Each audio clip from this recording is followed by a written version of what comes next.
তুমি কি জানো ভাই আমার, সংগ্রামের পথে যাওয়ার আগে এই দুইটা জিনিস মূলত মাথায় রাখতে হবে। জিহাদের ময়দানে ঝাঁপিয়ে পড়ার আগে দুইটা জিনিস মূলত তুমি একটু খেয়াল করে নিতে হবে। নবী সাল্লাল্লাহু আলাইহি ওয়াসাল্লামকে আল্লাহ রাব্বুল আলামিন বলেন, ইয়া রাসূলুল্লাহ, ইয়া হাবিবাল্লাহ, আপনি জানিয়ে দেন তারা যেন জান এবং মালের বিনিময়ে মূলত সংগ্রাম মূলত করে।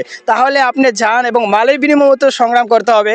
তবে রাসূলুল্লাহ সাল্লাল্লাহু আলাইহি সাল্লাম একটু বেশি বাড়িয়ে গিয়ে বললেন যে, আনাস রাদিয়াল্লাহু তাআলা আনহু থেকে একটা হাদিস পাওয়া যায়, আবু দাউদ শরীফে মূলত হাদিসটি পাওয়া যায়। নবী সাল্লাল্লাহু আলাইহি ওয়াসাল্লাম বলেন, জান মাল এবং মুখের মাধ্যমে মূলত তোমরা জিহাদের ময়দানে ঝাঁপিয়ে পড়তে হবে।